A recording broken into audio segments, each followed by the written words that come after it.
Salutations. Back in your office, I see. Where were you last week anyway? I forgot to even ask. The hell was I doing? I just We had some work going on in the house, so I had to go find a quiet place. That wasn't Gotcha. at the house. So Gotcha. it was very noisy environment and not conducive to Stuff. yeah, so I understand. Okay. Here we go. Did there's some that. banging. I don't think that you want a show with loud banging. No, probably not. Probably not. So Okay. Shall we jump right in? mm-hmm. Okay. Here comes the thingy. Blah blah blah.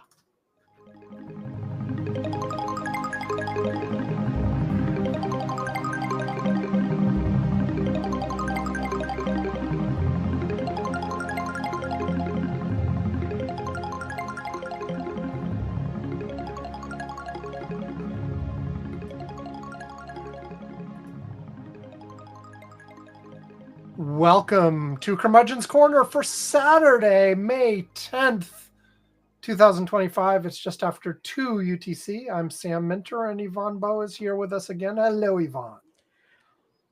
Blah blah blah. Blah, blah, blah, blah, blah, blah, blah.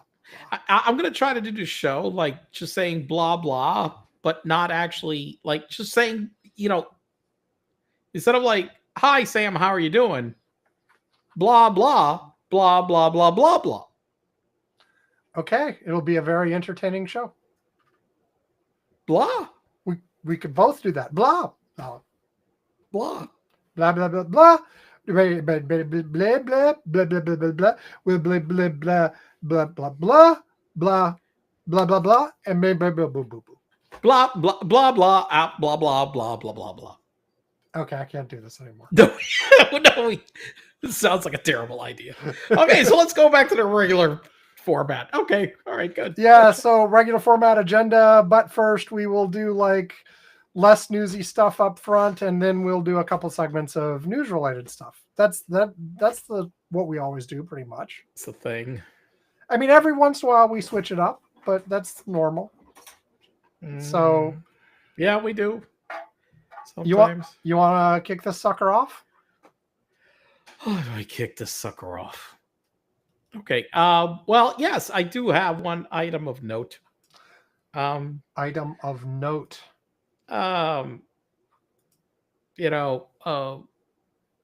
So I got a notice. Well, I didn't see the notice I got first. I did get the notice, but I saw on social media somewhere. Okay. Someone posting that Nest was discontinuing support for, Google. Okay. Was discontinuing support for the app for first and second generation thermostats. Now, just to... in October of this How year. old are first and second generation thermostats at this point? I'm going to guess they're at least 10 years old. Okay, for electronic device support, that's a long time. For thermostat support, less so. But if it was a phone or something, you'd be like, oh yeah, that's way past. Now, but the thing is, here's what's happening. Nest was not a Google company. Right. They were acquired. Acquired. As a matter of fact, originally, their whole goal was more integrating more into the Apple Mac environment, because Tony Fadell, who was the original designer of the iPod, if I remember correctly, of the wheel, is the guy that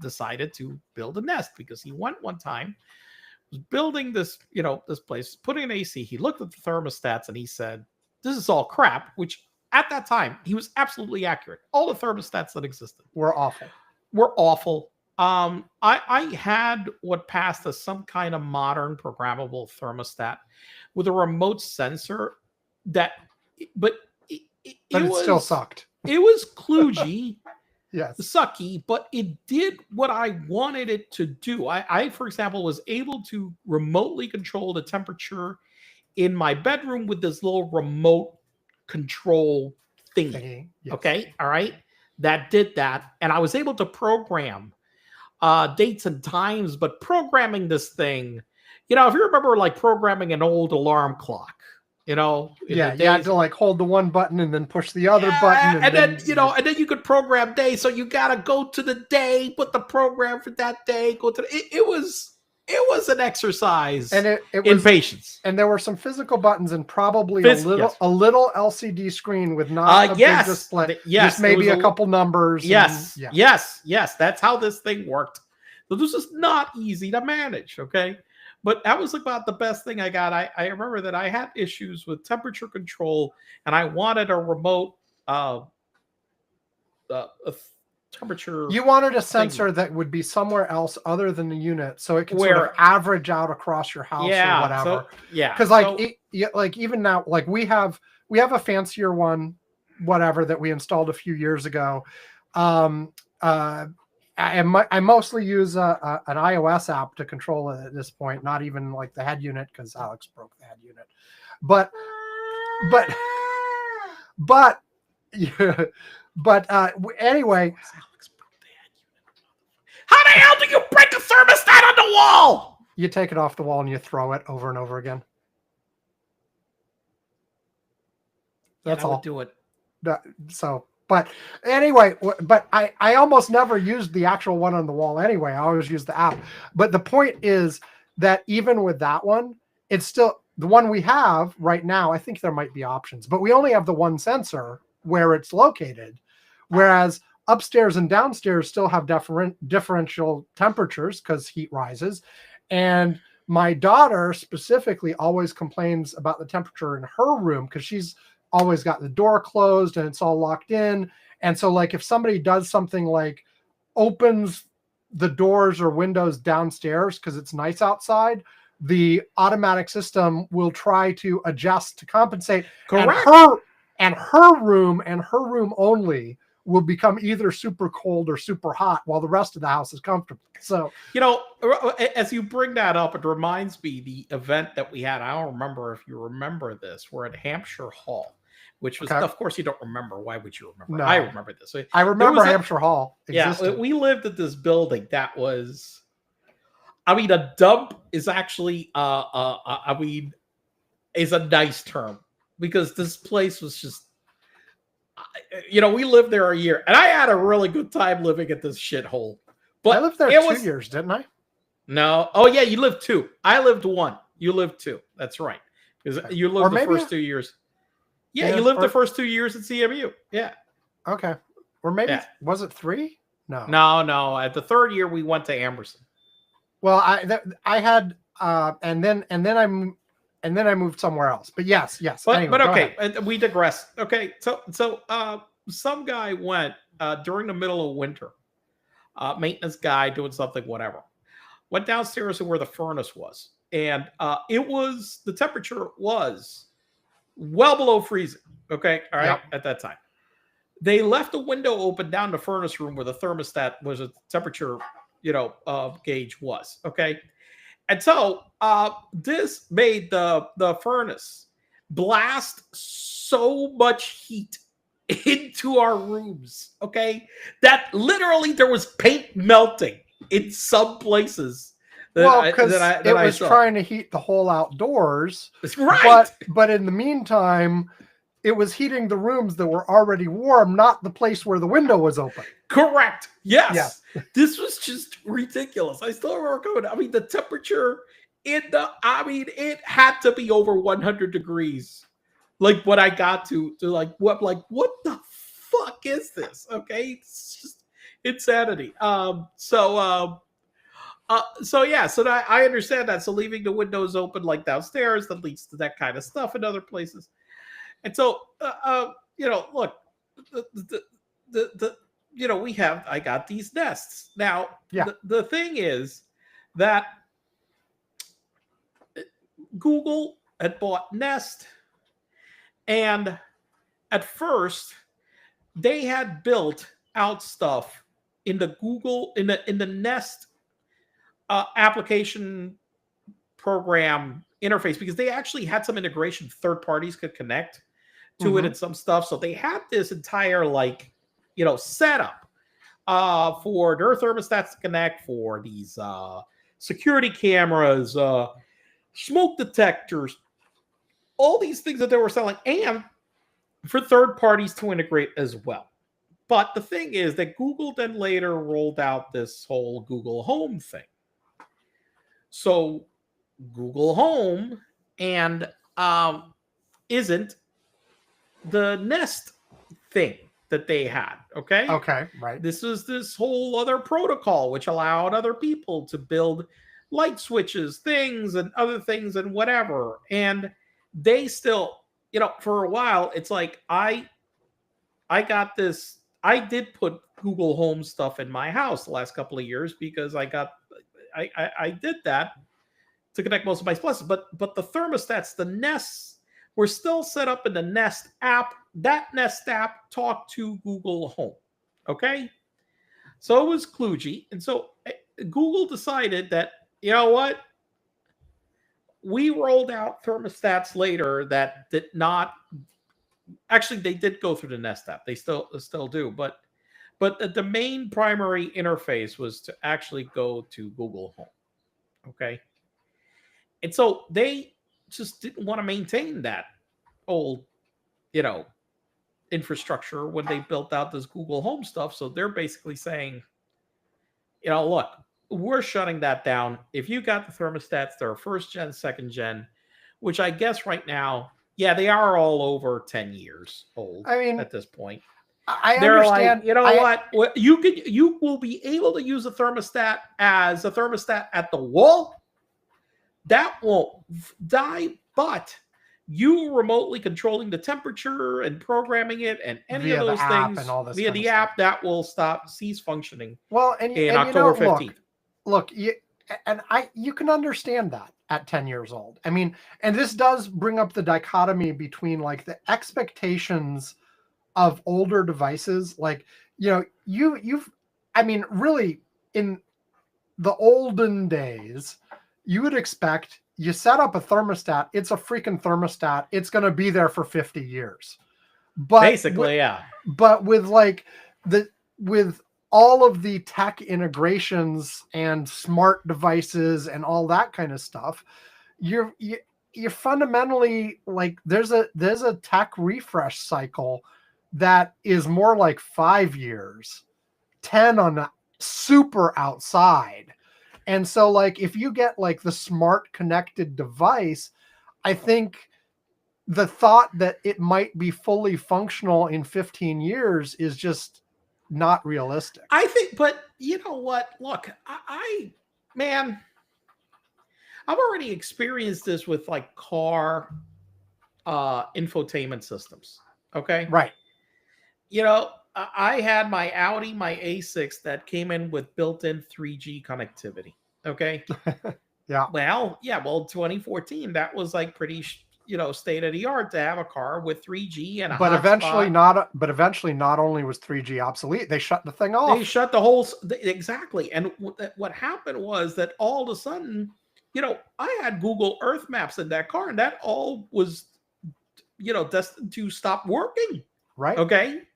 And so, but I really think that in this era right now, where we're putting out that many devices that actually have that much of a longevity, unfortunately, it's really causing more problems. Okay, all right, and that the old 5 years. Well, you're not gonna, I'm sorry, but you're not gonna dump an entire car, because of the connectivity. I Well, mean, I mean the thing is, and first of all, the manufacturers would love you to, obviously. Like, well, but yeah, but that's just no, yeah. I know. But the thing is, the way around that is modularity. Like Right. you set it up so that you can expect from the beginning. Well, by the way, they are doing that with some newer cars with telecommunication controllers, because right now cars have a network. Okay, they have Right. I mean, called a CAN bus, the car whatever network. but it's basically a TCP/IP network in the freaking car. I mean, they could just go and like decide, okay, fine, we'll replace that. We'll make that module that's replaceable. We'll plug in a new one. We'll put in a new one, and that way you'll have connectivity or something. Yeah, I mean, well, and the logistics of it are, of course, going to be complicated. But you want like any piece like that you are going to expect will become obsolete faster than the whole car.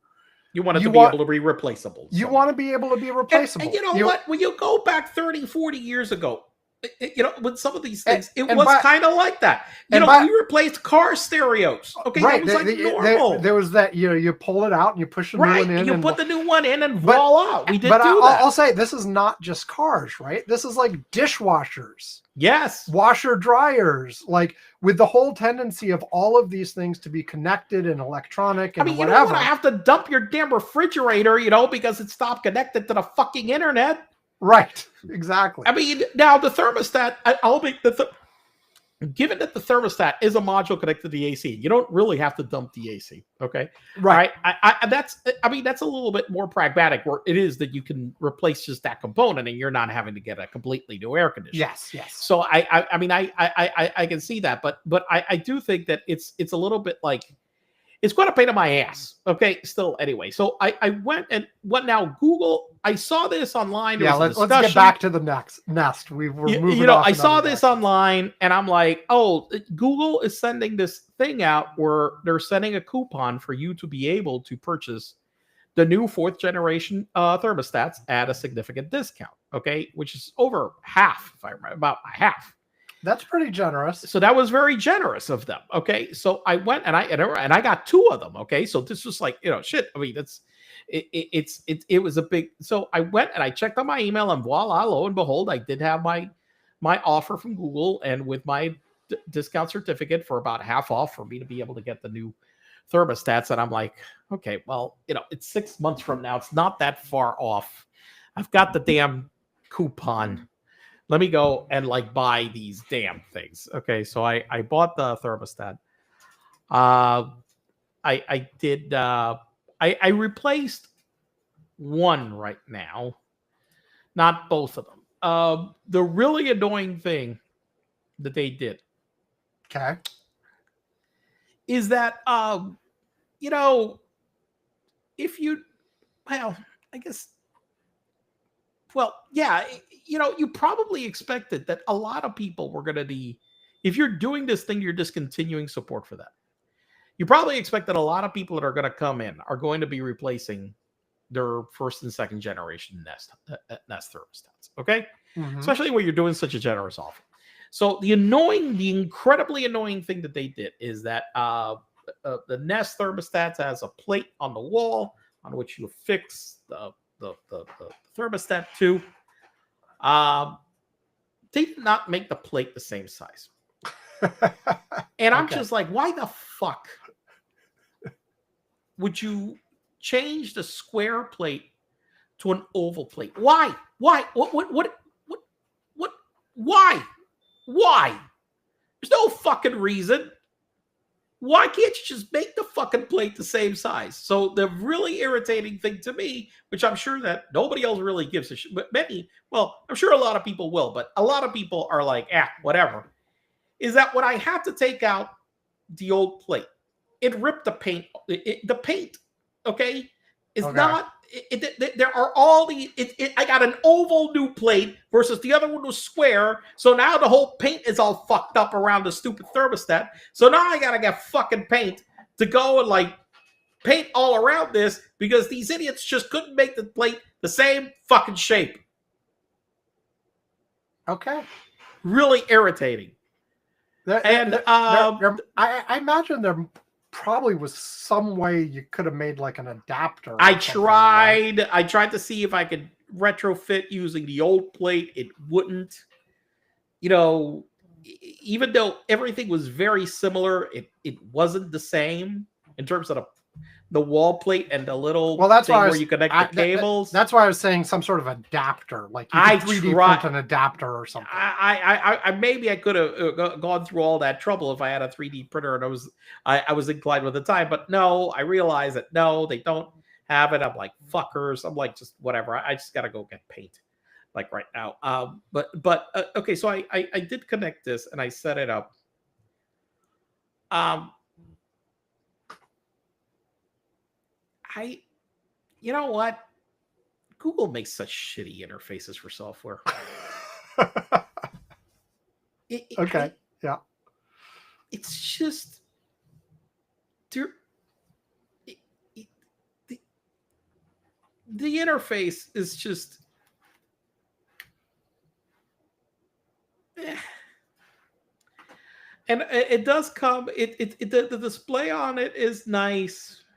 It does come with an extra. So the one thing is that this one comes with, which is very cool.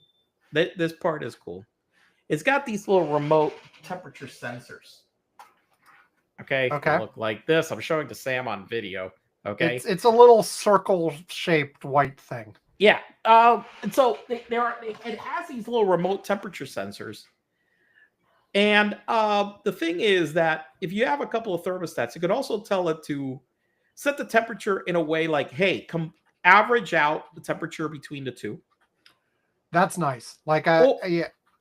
I yeah, want that for our house. right. I want Oh, that. Like, and I haven't even looked into whether I can, like, with the system we have, extend it to do that. right. But like, I think that would be nice. Like I said, we've got issues with, like, if you optimize for one part of the house, there's Right. another part of the house that's too hot or too cold, and it would be nice to just put like 5 sensors scattered throughout And the you house can and do say that. do And the so, average. and so I got two. So I got two ACs, and so when I set the other one up, I can see that I can have it like sense the temperature in the other room, in wherever. I could tell it to mix and match which is averaging. Or for example, right now I'm in the office in the living room AC, and I got the sensor over here. I'm like, look, no, optimize for where the fuck I am right now. The hell with the rest of the living room. I'm in the office. Okay. Right. Fuck that. And I noticed already, and I knew this from before. There are sometimes significant temperature differentials between like the living room and my office. Okay. Right.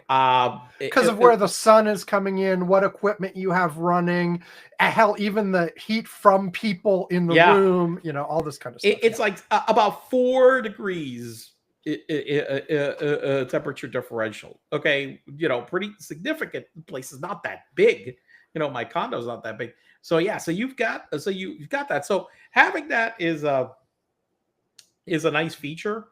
The instructions provided by Google are shit. Okay.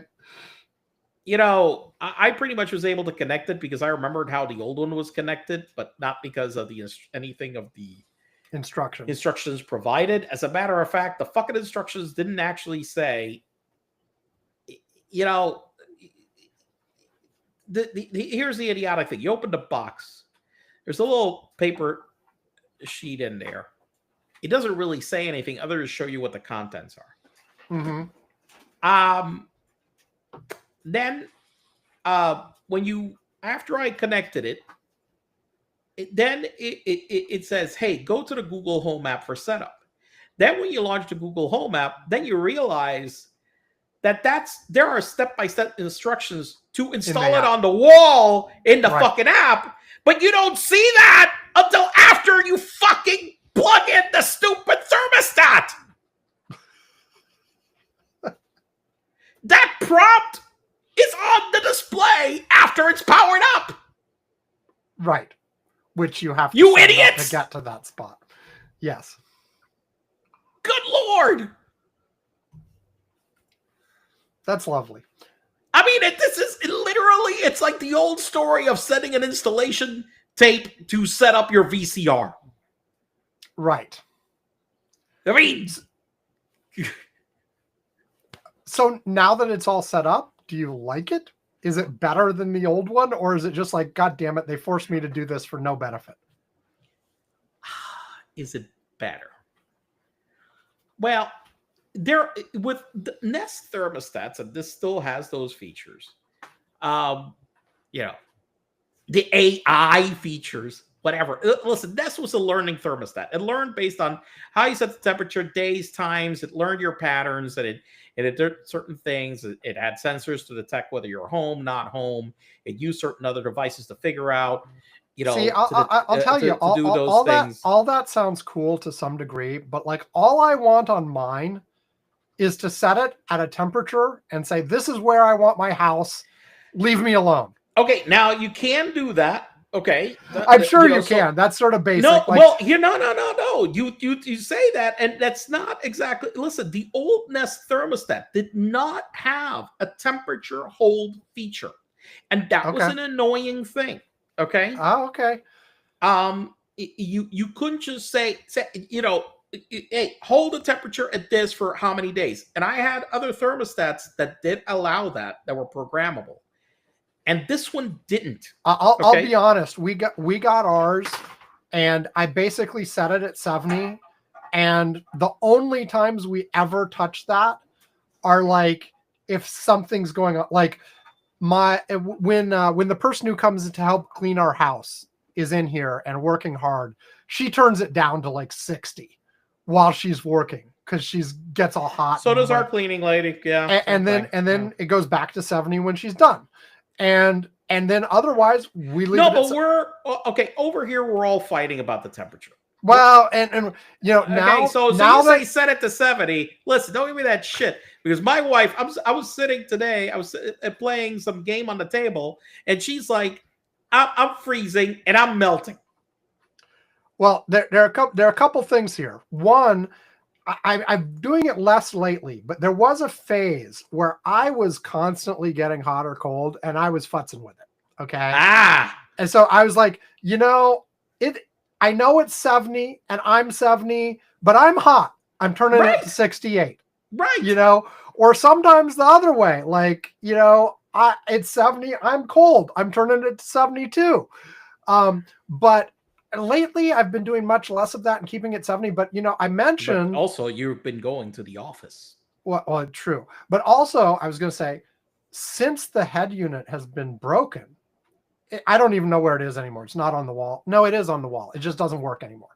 um but since then, where you have to use the app, I don't know that the other people in the family bothered to set up the app. So you're in. So that's the thing. You're in control. I'm in Basically, control. basically you're in control. Okay. If well, they're hot, they can't go to the wall and change it because that doesn't work anymore. The thing is that everybody here has the app. I've already had these situations with my wife where I'm like, I'm fucking hot. And then she and then like right 2 minutes later, she's like, fuck. And I'm like, why the hell is it? And I look at the thing, why the fuck? I'm like, fuck, she turned it the fuck back up. Well, I will tell you, the one person I know does have the app is our cleaning person. I set her up with it so she could turn it down when she's working. But I don't know if my wife or daughter ever bothered to set it up. Okay, like they might have. I gave them the information, but so yeah, you know, like right now, I guess. I mean, I don't know. I mean, listen, there. I get. Here's the main thing. While this thing, like for example, right now we're talking about the temperature differential. It's saying that in the living room it's 72. Okay, but it's saying that in my office, according to this, it's 76. Okay. Even though, but I have the temperature set for it to cool. Okay, so it's not like, yeah, I have it. So there is a significant temperature differential. I hear you. I mean, I'll tell you right now, at 76, I would be melting, and I'd be like, "Oh my god, this is so hot!" And I would, and you know, so it's while the features are nice. Okay, you know, this is cool with the extra temperature sensors and the balancing the temperature shit and whatever. But the reality is that I wasn't really looking at getting a new thermostat, and I would not have gotten. You were fine. I was perfectly happy with the functionality I had before, and I had no real like desire to really go and like buy new thermostats. And it's only the fact that I was going to lose. I knew that I was going to lose the functionality in, you know, less than 6 months. That basically just drove me to make the decision. And I did go and like look at other thermostats. But the main problem I've got is, and I knew this from a long time, is that most other thermostats require a power cable for the thermostat to the location, while the Nest ones do not require that. And because of that, I have stuck with a Nest.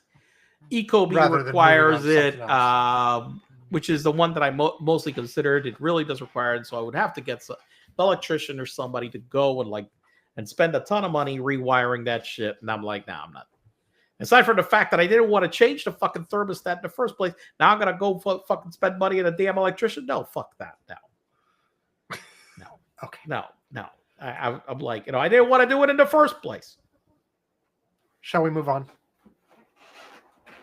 Yes. Okay. So I have my usual movie, and I'm not going to skip my movie because I'm so far behind. If I skip movie, at some point I'm going to have to do multiple movies. But I did want to mention one other thing because it's sort of the completion of a saga I've mentioned on the show before, and that is, well, there was something happening. I've mentioned all kinds of crap at work, but like I had a significant end point of stuff that was stressing me out at work, and I decided to reward myself with a movie marathon. With the movie marathon. No, with something I've talked about before that I was like, I wonder, do I want that? I got an iPad! And specifically, like I've talked about on the show, I got a mid-range. This is an iPad Air, not an iPad Pro.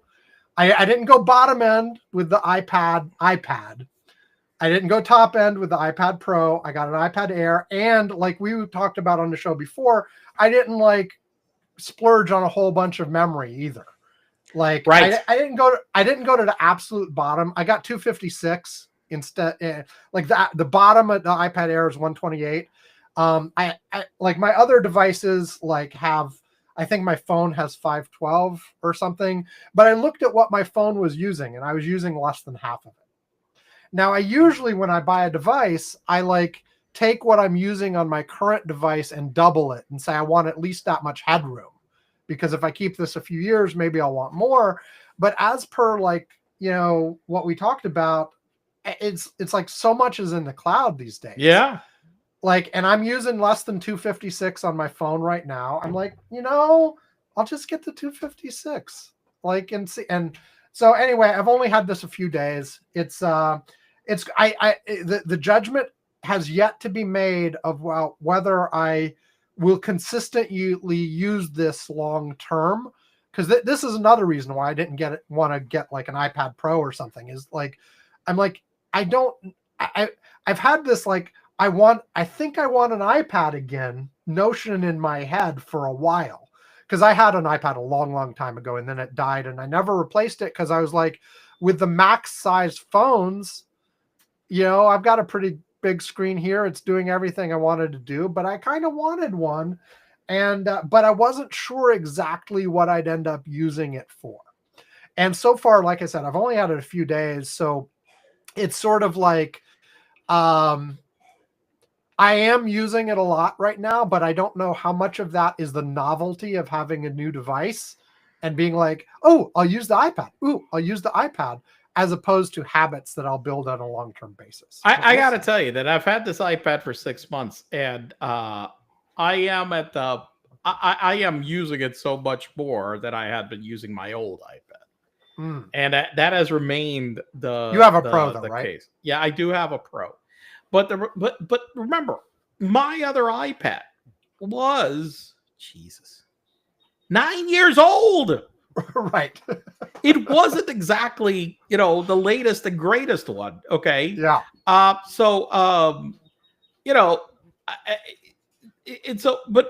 that iPad, it was one of the original Pro iPads. I must admit that, look, Apple did support the hell out of that iPad. It got software updates up until like last year. Okay. We're talking about supporting old devices. Okay. I mean, that one got software updates up until like last year. I mean, it got 8-9 years of fucking software updates. That's shit. I mean, that's way more than average. Okay. Yeah, no. I was using it, but because it wasn't as fast. And I used to have a keyboard for it, and the keyboard was kludgy, and so I didn't have the keyboard. I didn't use it as much. However, now with the iPad Pro, and I got the new keyboard that has a little trackpad and everything on it. I'm using that thing, constant.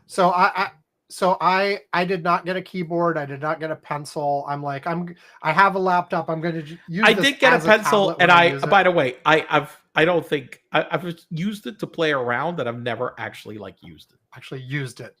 Yeah. Yeah, used it for real. No. Yeah, and I'm like, I haven't felt tempted really to have a keyboard on it and stuff. I don't know. I want to use this as a tablet. I figure I've got plenty of keyboard devices. Buddy, I'm recording a podcast. Can you go close the door? Okay, thanks. Okay. Let me just. Yeah, I don't know. I haven't felt tempted by the keyboard using it as a laptop replacement yet. I don't know. Maybe I'll play with that at some point. But for the most part, I found it's just nice to have the bigger screen for certain browsing and certain social media stuff even. And even TikTok, it's nice to have the bigger screen, I don't know. Usually the one thing that I do a lot with it. I've watched a little bit of TV on it. And a little bit of you YouTube. go to the office. Don't you take with you to the office? Well, that's one thing. I don't take my laptop with me to a laptop. Listen to me talk.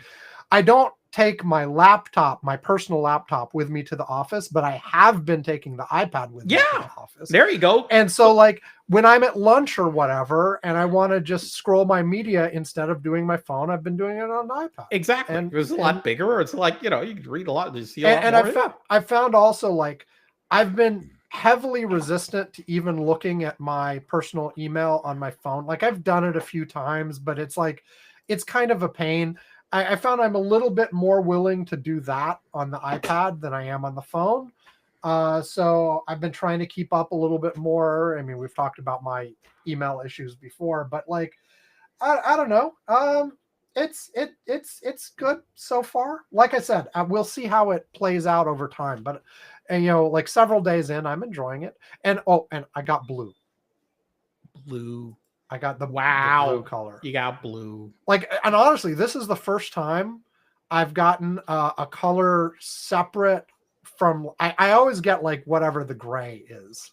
Sometimes black, but I've never gotten the colored Apple stuff before. So this is my first venture into that, and it's fine. I do have a blue phone. It's very subtly blue, but yeah. Yeah, it's I do have a blue phone. That I did my last phone. I think this phone is blue. I don't remember what the hell the last phone before this one I had. I used to get a lot of the white. I got the really bright white ones. Right. But this iPad I got is black. But yeah, well, the Pros come in less colors. They save the colors for the lower end models to sort of make up for the fact that you don't get the performance or whatever. I guess you get to say ooh, it's blue. It's blue. It's blue. So anyway, enough of that. I did want to not skip my movie. The movie for this time is from 1984, The Karate Kid. Oh my God. Well, timely. Oh, because there's new Karate Kid. Yes. Well, there's been a bunch of new Karate Kid stuff. There was actually the Cobra Kai TV series and some other stuff. And Karate Kid is one of those that I'm pretty sure over the years I had seen pretty much all of it, but I'm not sure I'd ever seen it beginning to end straight through. Interesting. But it's one of the movies that came on TV a lot, and you'd see bits and pieces of it, and you'd stop. And so I and their famous scenes like the sweep the leg. There's the paintbrush thing, and the wax on, wax off. Yeah, there's all that sort of famous stuff.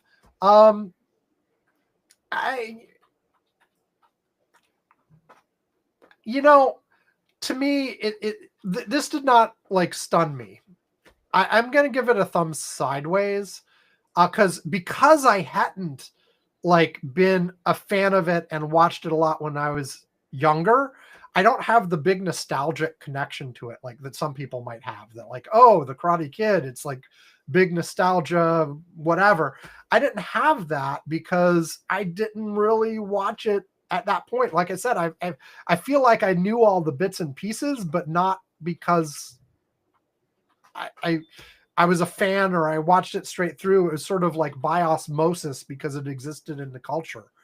And it was fine, but I wasn't like blown away. Thumb sideways. That's where I am. But it is one of those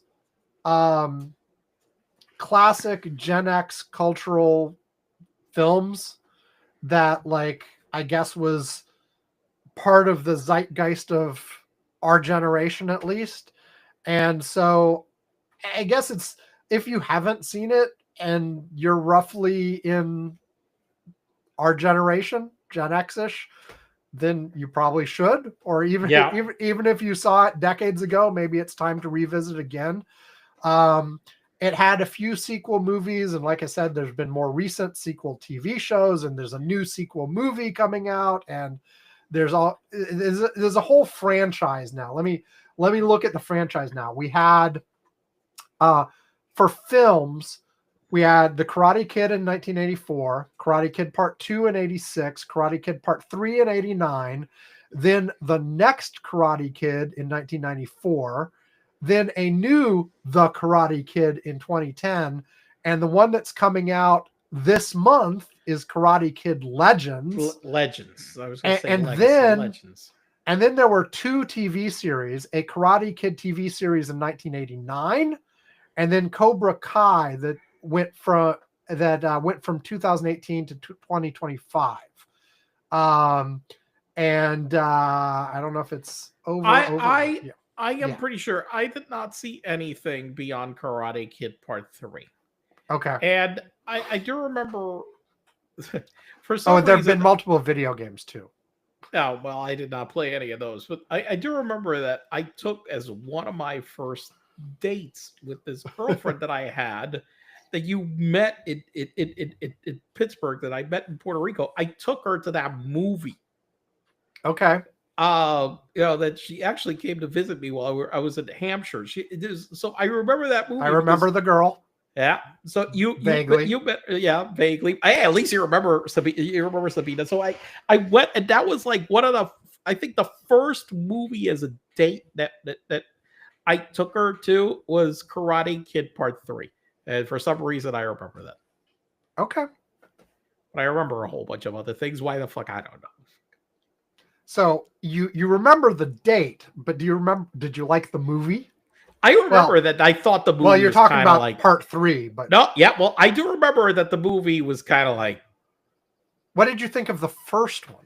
The one I saw. I remember that I liked the first one when I saw it back then. I don't know if I rewatching it now would like it as much as back then. But I do remember that when I watched it back then, I did watch the first one. Enough that I did go and watch Karate Kid Part 2 and Part 3, for God's sakes. Now, look, now wait. No, let's be clear about this. Back then, it's not like you had that many choices in terms of like entertainment. So that was like the big summer release. And so if we're going to go out on a date and it's like the biggest movie opening, it's not like you're going to go and like watch. There's not that many other choices to go watch. So basically, honestly, I am sure that I went to watch it not because I was like, oh my God, I'm so into Karate Kid Part 3. It's like, well, this is the only movie. Well, honestly, even now, if you're actually going to go to the theater as opposed to everything you can get online, most multiplexes, maybe if you're lucky, you got 10 or 12 movies playing at any given time, and most of them are probably less. Well, but here's the thing. This was in Puerto Rico. So we didn't really have really big multiplexes yet in Puerto Rico Right. versus over here. So when you went to the theater, at that theater in San Juan, there were basically two big theaters. But the one thing that was really, really strange about these is these were very massive theaters. Right. Okay. Okay. So you had this movie house that probably could fit a couple of thousand people inside. Okay. The screen was massive. Okay. But it was not like the smaller multiplex one. So, and then there was another place where they had like it was 4 theaters. So you didn't have like the 20 theater like complexes. You really had this place where this was the biggest theater there, and they had these two these two big houses. Now, by the way, this was actually very cool because the screens, I remember coming to Pittsburgh afterwards, and I'd been up to the US a few times before and been to a multiplex where the screens are very small.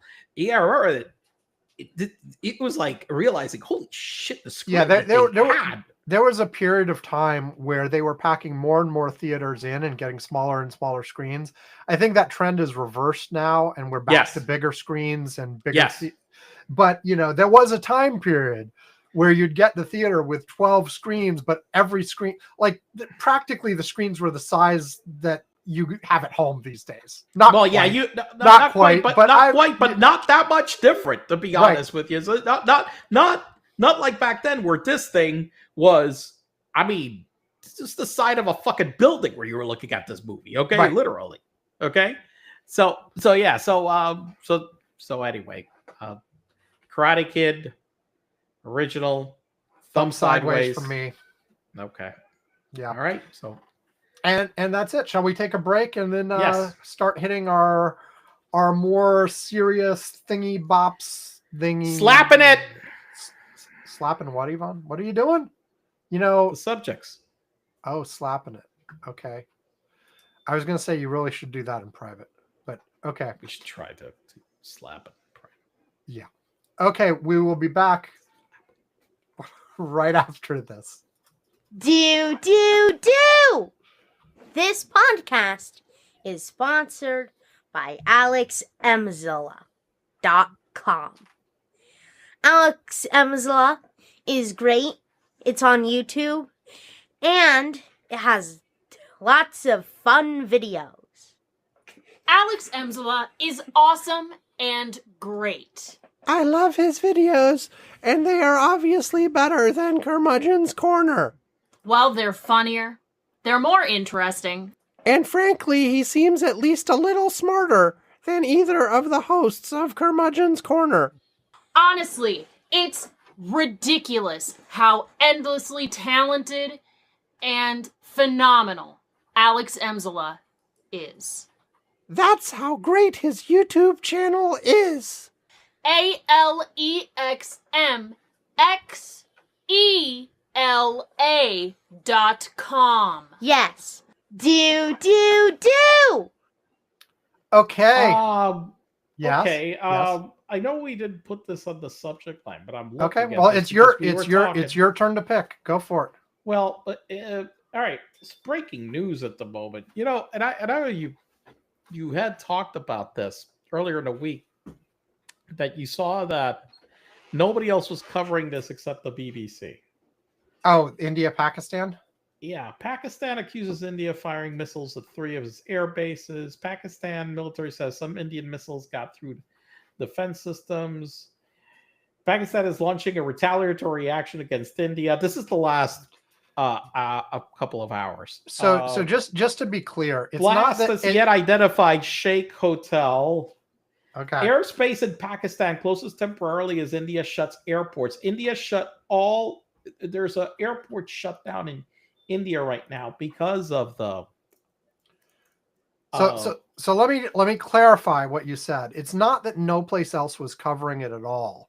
It's just that when this started, BBC was the only place that was doing sort of wall-to-wall coverage of it. Like everybody else would like sort of mention it in passing and then move on and start talking about Donald Trump or the Pope or something. But let's hit, first of all, there was a terrorist attack on some tourists a few weeks ago in northern in India, Kashmir, right? in the disputed territory of Kashmir, Right. in the Indian controlled part of it. And that got almost no attention. Like I saw a couple news alerts on it, but like it didn't hit any of the normal sort of American news programs that I consume on a regular basis. Not even a mention. Of course, there was an article in the New York Times. There were a few other places that had something, but it wasn't at the top of the news. Then a couple weeks later, the Indian retaliation happened. And that's when I was sort of noting, I often watch the 4-up display on my, YouTube TV lets you watch a 4-up display of news channels. So it's got Fox in the upper left, CNN in the upper right, MSNBC in the bottom left, and BBC World News in the bottom right. And that's where I was noticing all the others were talking about whatever. CNN briefly mentioned India, but then moved on to something else. BBC was treating it like, oh, end of the world breaking news. We're like doing nonstop coverage of this. Even they eventually switched over to Pope stuff. But I guess today there's been more back and forth. And there was also a comment. Was it JD Vance today who said, when asked about America's opinion on this conflict, basically said, it's none of our business. They can do whatever they want.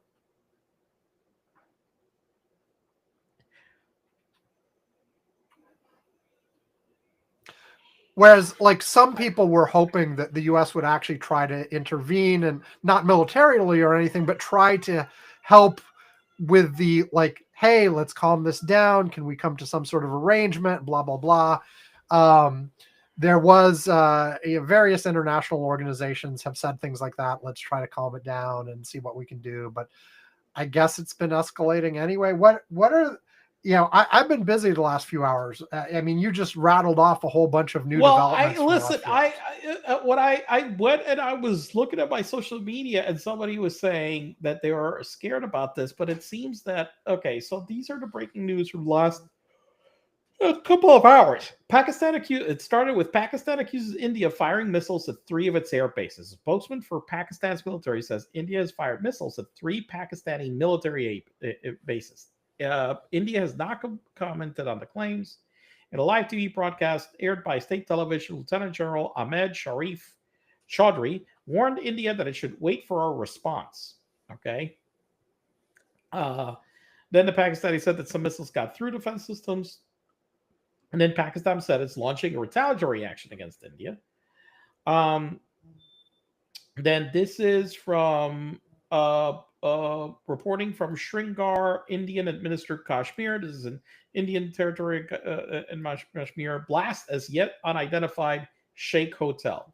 There's a reporter there. I was woken up by 2 massive explosions in Srinagar at 5:45 a.m. local time. About 20 minutes later, 3 more blasts occurred. The first 2 blasts shook our hotel. There's a complete blackout in the city, and there's no clarity yet on what are these sounds. This was at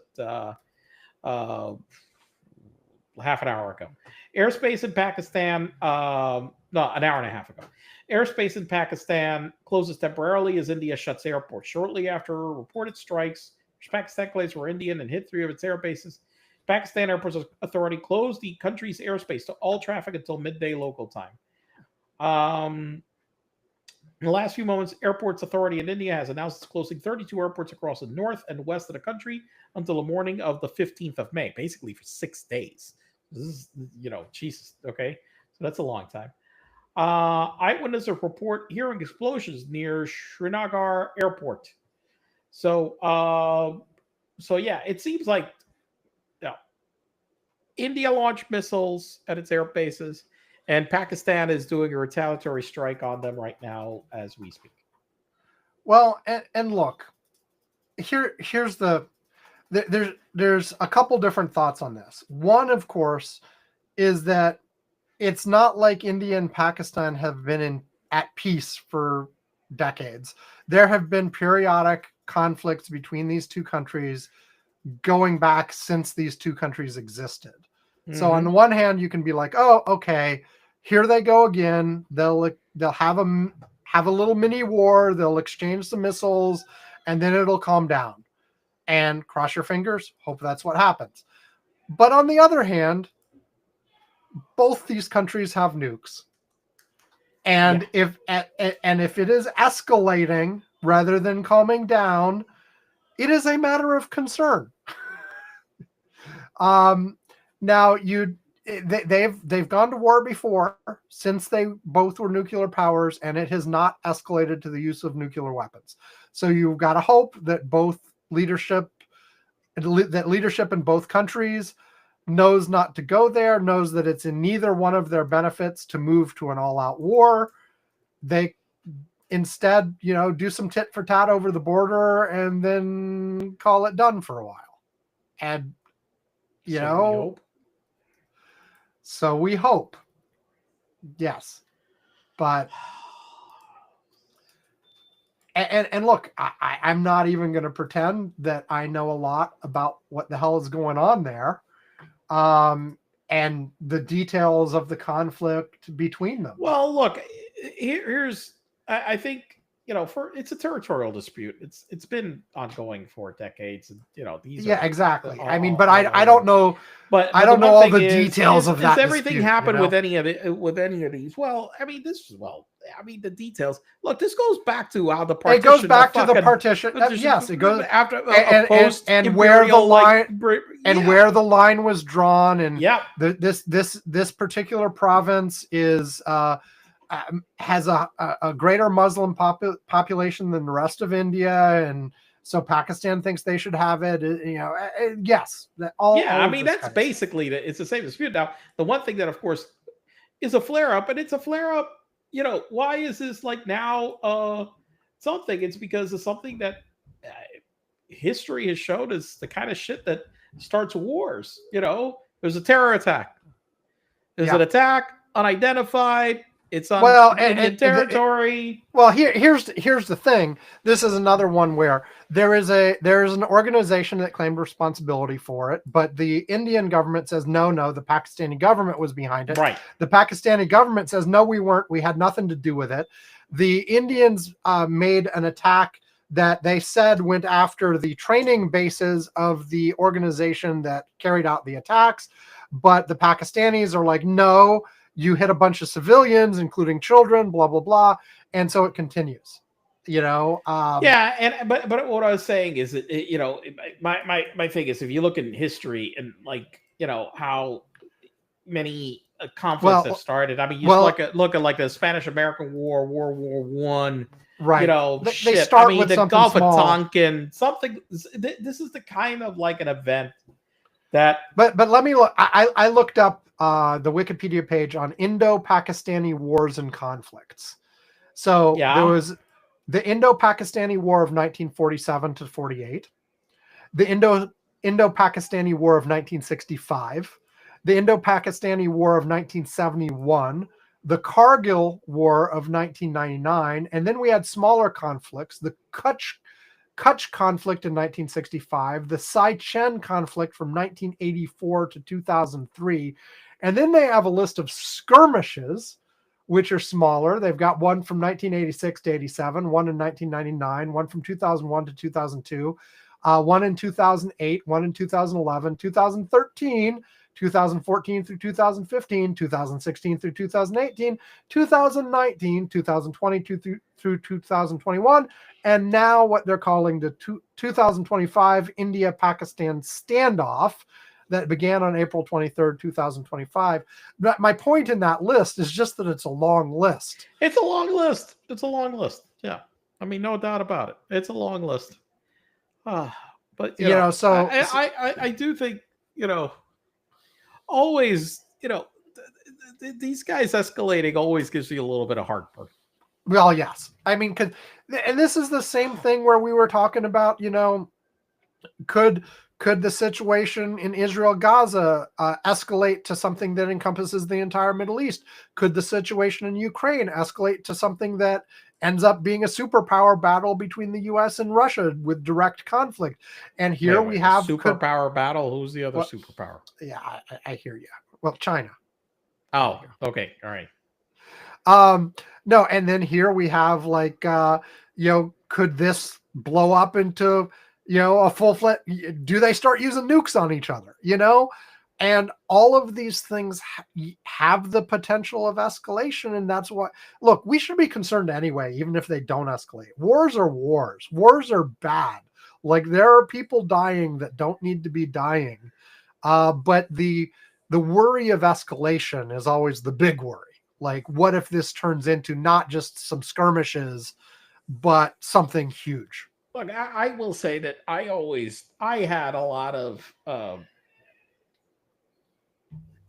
sure it included nightmares as well, but a lot of like residual angst from watching this damn movie many years ago. Because time of what's the name was Karate The Day Kid After? around time. No, the Dead Zone. Oh, okay. The Dead Zone was this movie where what's his name? Martin Sheen plays a guy that is a political guy, and Christopher Walken was a guy that could see the future. And one of the scenes that he sees the future is that Martin Sheen becomes president, and there is some incident that happens internationally that's unclear in the movie. And that there's a negotiation, and that the president decides to launch a nuclear attack. And he basically, I think the Secretary of Defense or whoever was the second in command is trying to talk him out of it, and he's talking like unfortunately, like some of the leaders we have like now, like a complete lunatic. And he's like and he threatens him that either you put your hand there to do the authorization, I'll cut off your hand. And he goes and he authorizes the nuclear attack.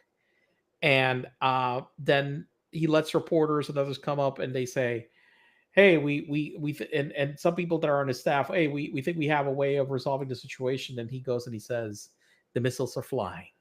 Hallelujah. I always fear a psychopath like that. Okay.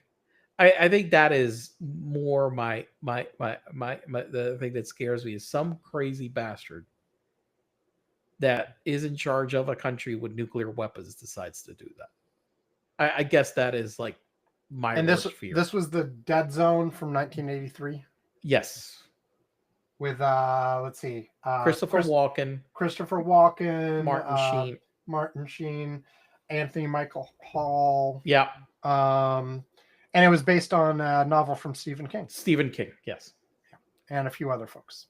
Yeah. Okay. Yeah. So I don't know. That always gave me the creeps. Just that thought of a president just going nuts and launching a nuclear attack. Well, it's not, but we have a history of electing exceptionally stable, smart, rational presidents who are calm and collected and know what to do in a crisis. I don't know what could possibly worry you, Yvonne. What could possibly go wrong? Yes. Well, under the circumstances, I'm not sure J.D. Vance's "it's none of our business, we're keeping out of it" is the worst possible answer here. It's not. It's just that the thing is that, these guys are so glib. Everything is for fucking like, being on Twitter and, getting clicks. No thought put into anything. I mean, to be serious for a minute, like, especially with the current administration, but even otherwise, the U.S. does not have a really stellar record of coming into conflicts elsewhere in the world and helping them resolve peacefully. I mean, we have succeeded a couple points. There's like Ireland, the Bill Clinton did a good job there. Hey, wait a second. There are a few others. War too? Well, no. Well, I'm talking resolving peacefully. Not like I'm saying where there's a dispute between two other people and we come in as the mediator and generate peace. Not we come in as a combatant and win the war. That's different. I mean, Look, for what it's worth, We've done a great job. Yugoslavia. Like they're few, mean- like Yugoslavia, and Ireland are the two I can Yeah, I I can mean, pick off the top of Yugoslavia my and head. Ireland are two pretty big ones. They're pretty good examples. And but you know what? Look, we but got fucking close. Clinton got fucking close. on Israel Palestine. Yes, But he I was got about so fucking close. I was about to bring that up as an example where we've been trying for decades and decades and decades without success. Well, but you're right, we did get close. We did fucking get close. Yes, the whole world would be so much different if Can you imagine if Arafat had said yes and they didn't assassinate what's his name in Israel, Rabin? I think it was Rabin. Yeah. So, yeah, so that fucking close. Yeah. So I guess, I mean, the U.S. has a tendency to not. I mean, American media in general, like international stuff, doesn't tend to get a lot of our attention unless we are directly involved. I'd say this is one of the ones where it deserves a little attention. Yeah. It deserves a little attention. And you may have to like go a little out of your way to like keep up to date on it. Like, BBC News is basically they're wall to wall on it right now again. So they're on it like right now. Yeah, let me do at this very second. Let me bring up my 4UP. And so what we got is let's see, Fox is talking about the Newark mayor. So is CNN. MSNBC is talking about tariffs, and BBC News is talking about India, Pakistan. Yeah. So that's where we are. And I brought that up on my iPad. You see? We're very, very excited. I know. Now, admittedly, at this very moment, Alex took my phone and who knows where it is. But you see, this is one of the reasons, by the way. I have a backup device. Right. If he takes one of them, I can do something on the other one. Right. So there you go. Now he has his own phone, but he's constantly stealing mine or my wife's. Matters. My son, all of a sudden, I'll find him. He'll have my phone, my wife's phone, his phone, his iPad. The other, I mean, he'll sit there with 5 devices. Yes. Yeah.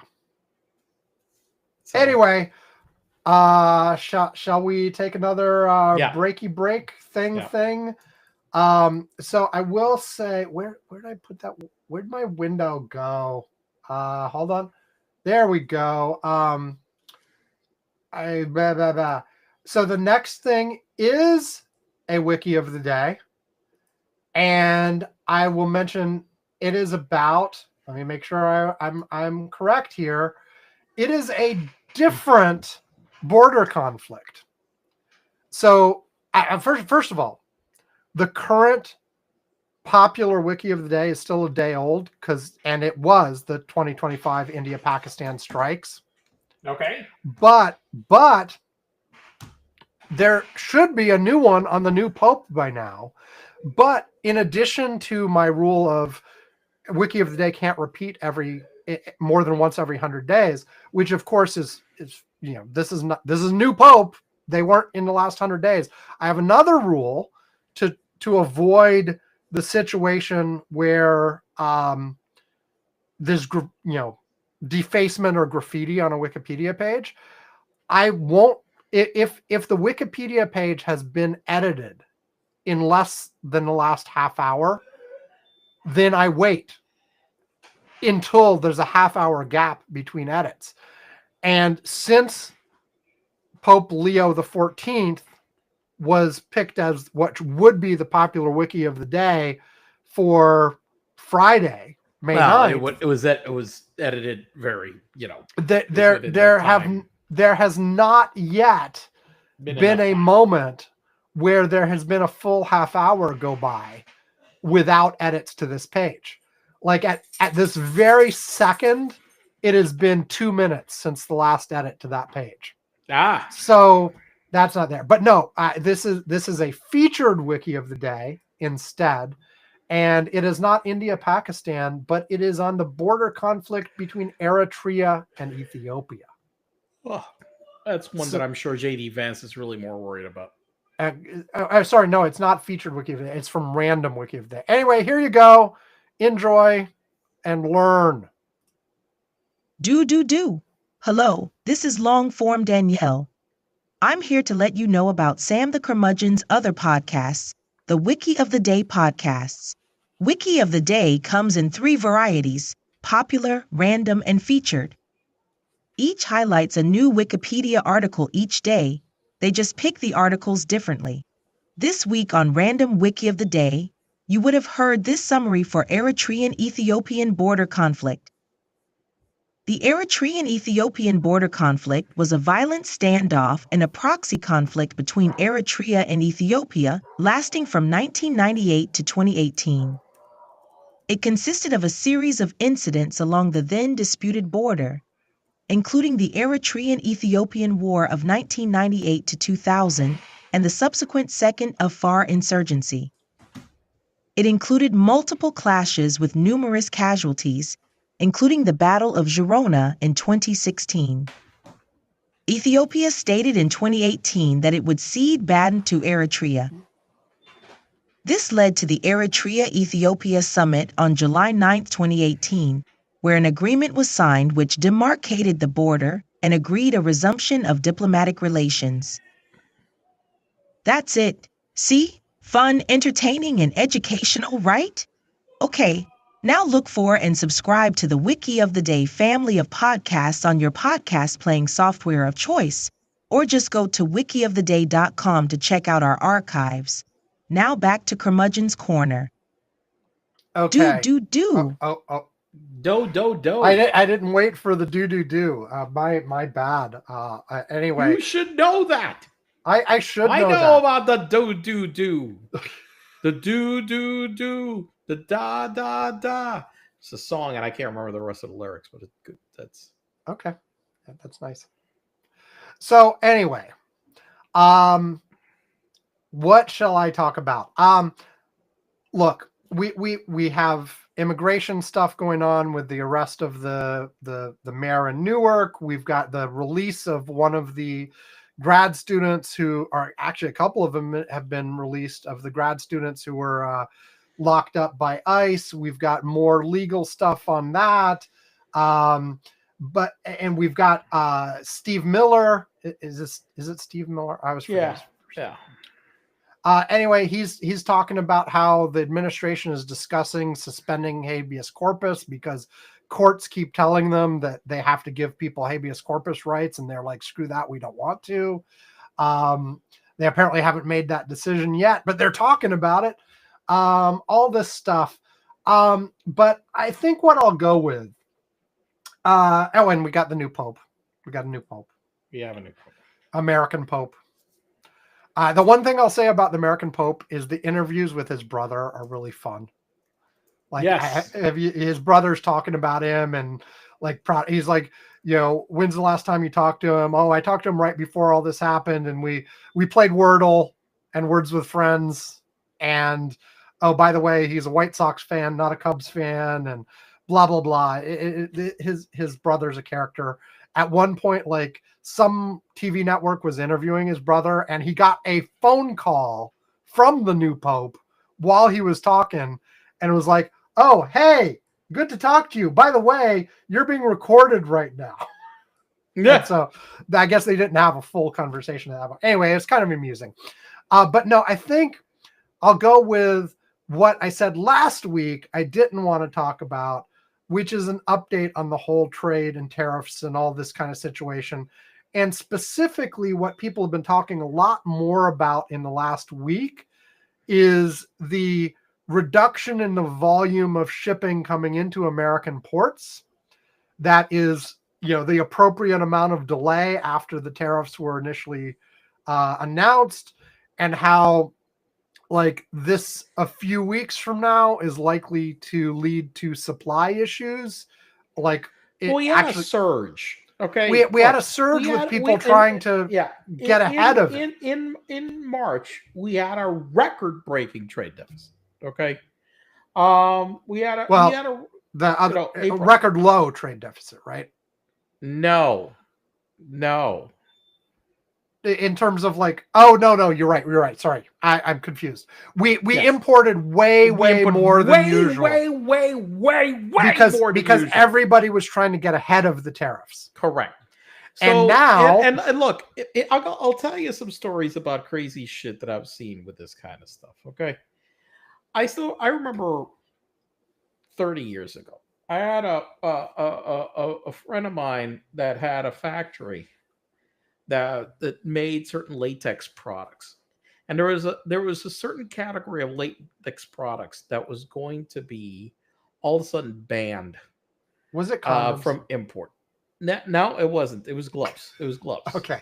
If I remember correctly, it was gloves. And so the thing is that in order to get ahead of that ban, the factories in Asia that made them like imported enough supply to last like 2 to 3 years.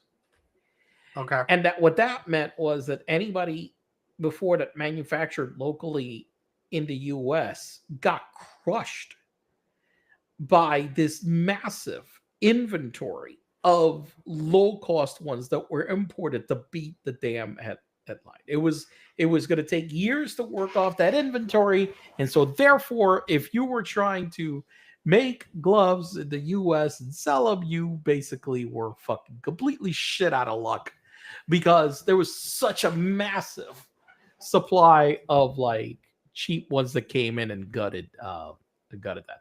Now they had a lot of advance warning, okay, that was happening. So therefore, they had enough time to build enough inventory for that. But it's Right. one of the crazy supply disruptions that happens. Now they didn't have that much time to go and like ship like years of maybe certain products, okay.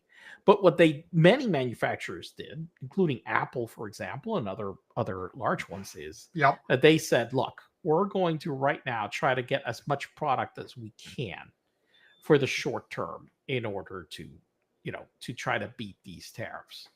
And so there's a surge in that. And so now comes the lull.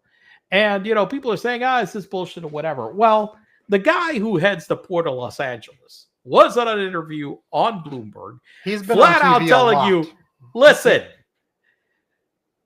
there is a massive drop of ships coming in. Don't listen. I'm telling you, I'm in charge of this fucking port, and we don't have fucking ships.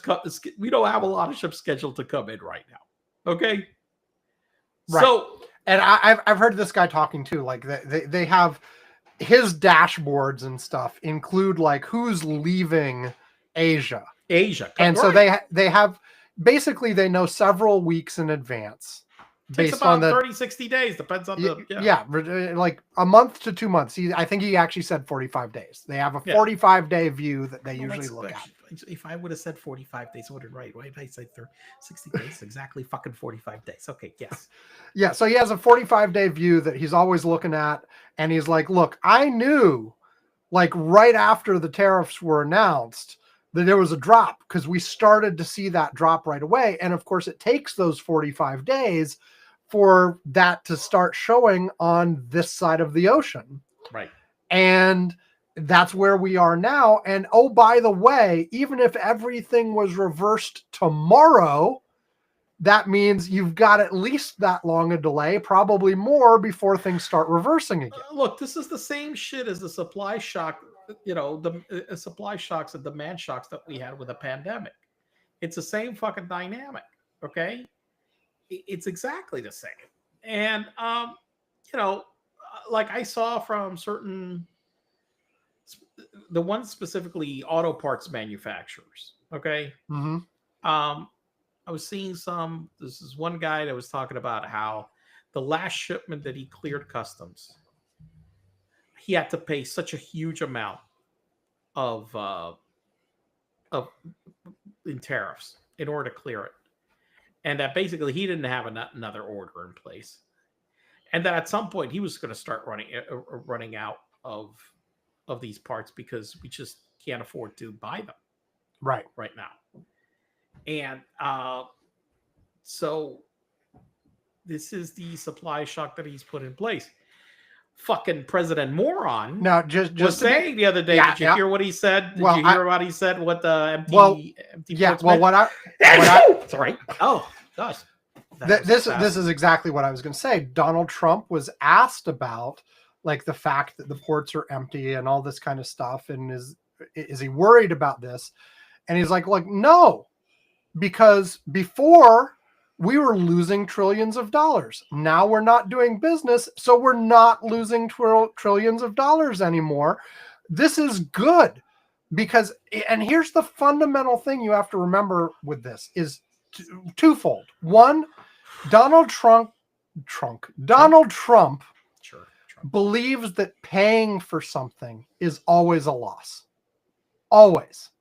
He doesn't pay his contractors. He doesn't pay his staff. None of this. He believes that if you pay somebody something, it's out and out a loss. You are losing money in that transaction, and that's all that matters. He doesn't recognize that, and you're getting value in exchange that you think is worth more than the money, which is why it's a good trade. He doesn't get that part. All he gets is you're losing money because you bought something. And in this case, he believes the country is losing money because we're buying Chinese stuff and we're buying things from other countries.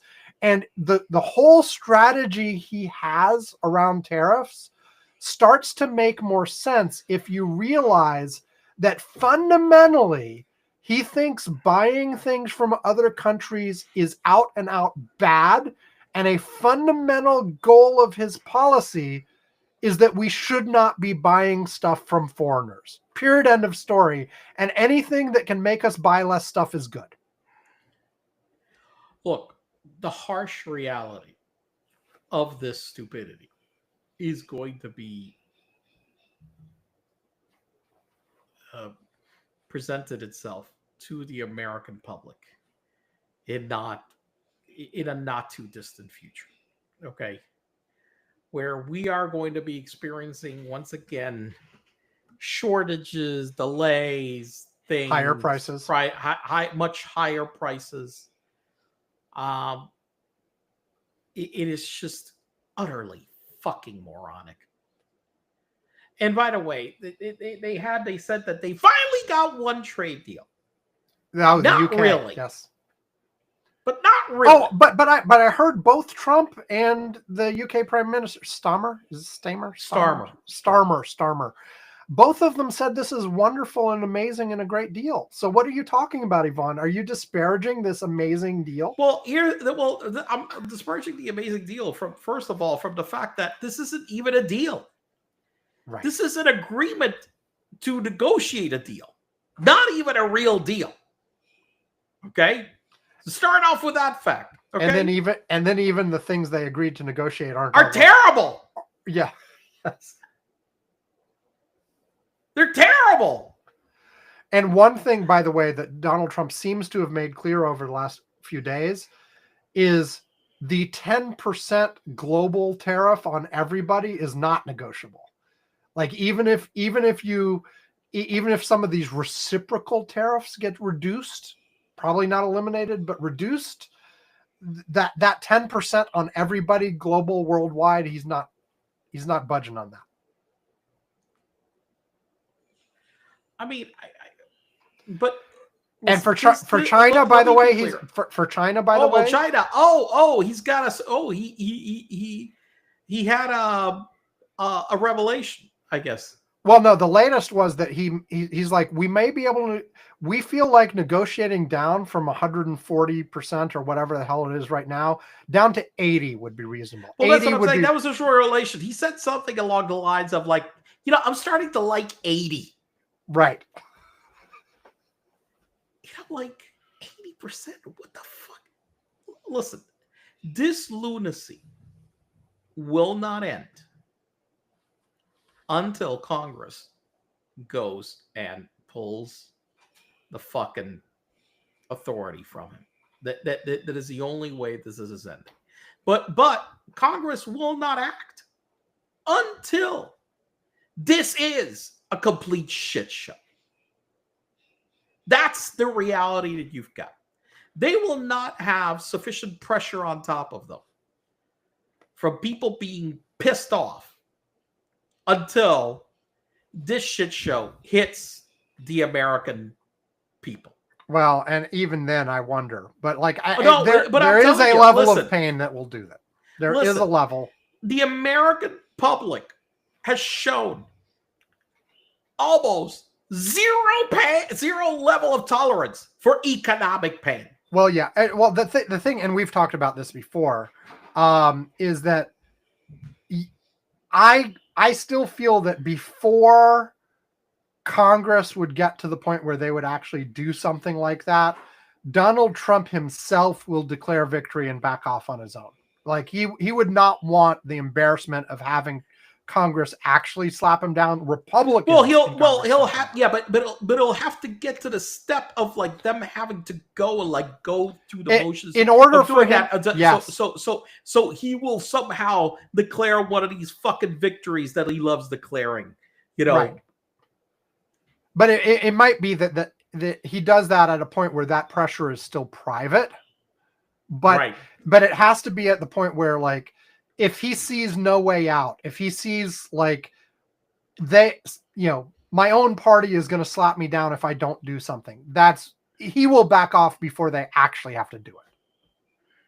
But he will back off. Basically, he will back off in a face-saving way. He will not say he's backing off.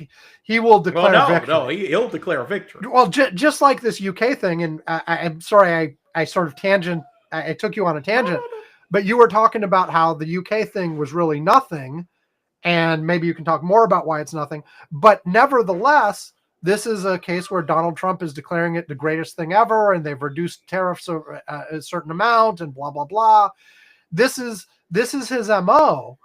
Like, create the crisis, then have nominal concessions that don't really matter that much and declare it as the hugest victory in the world, and then back off from the crisis you created.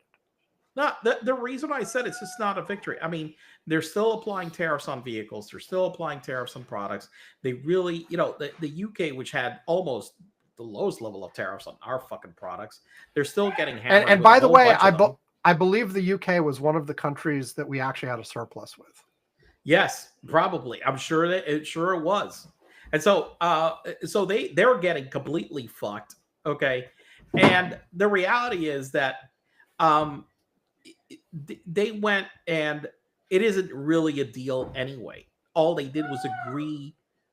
They laid out, it's, I call this in business, we do these memorandums of understanding, which is just, oh, okay, so we agree to do these things, and we agree to negotiate and arrive at a contract at a later time.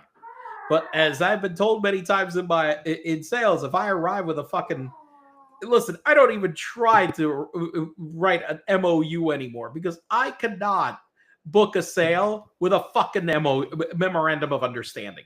That's just, that's just a fucking sales boilerplate bullshit. And that's what we got today. It's not a deal. It's just a document that says, okay, we kind of agree that we're going to negotiate on these things under these parameters. Right. And then we're going to negotiate a deal. But it's a shitty, I mean, listen, Keir Starmer has been under pressure because his administration has not been very effective at doing anything. Just like every recent, British administration, regardless of party at this point, I guess.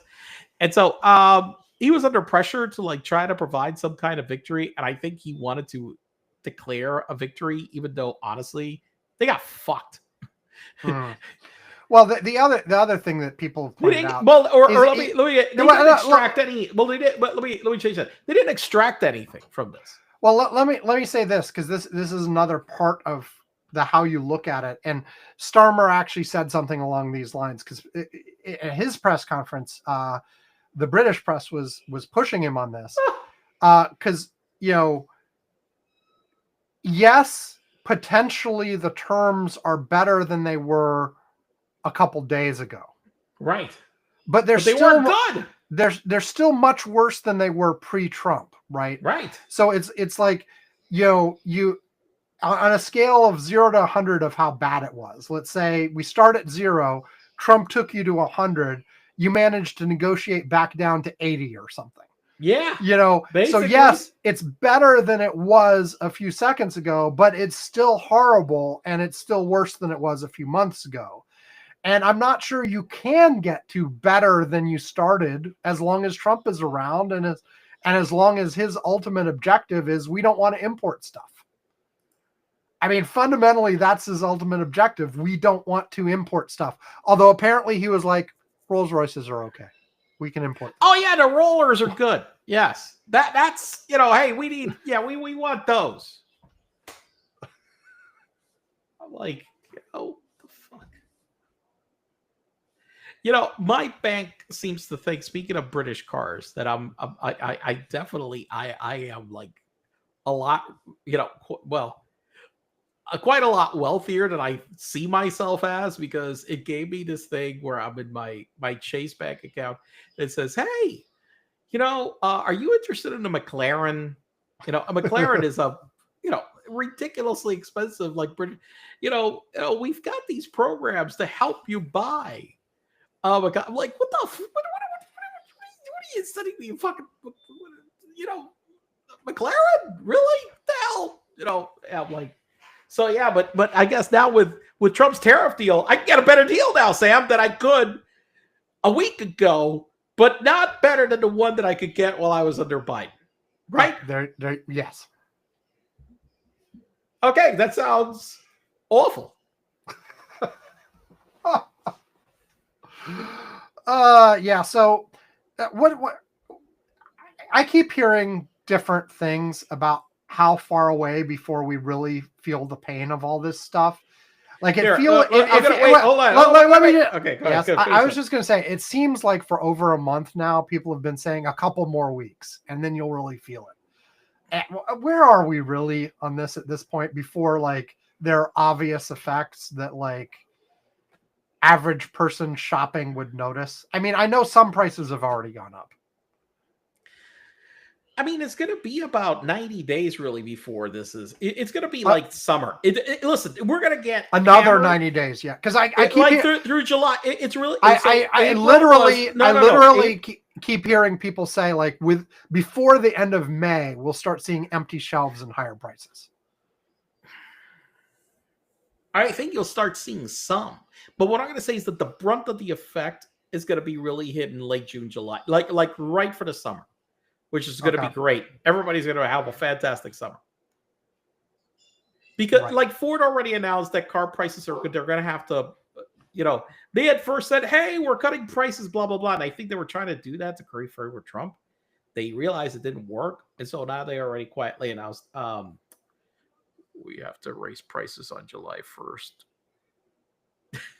Already. So it's that kind of stuff that's going on like right now. And so more of that will be percolating like right now as it goes on. I think we'll have the full, because of, you talked about the transit time for ships and how long does inventory stay, that you can sell. And most people will sell the inventory that they got based on the previous cost, not on the new price for the most part. Not necessarily that, because some people will raise prices based on what the last inventory they got, even if they haven't sold out the last stock.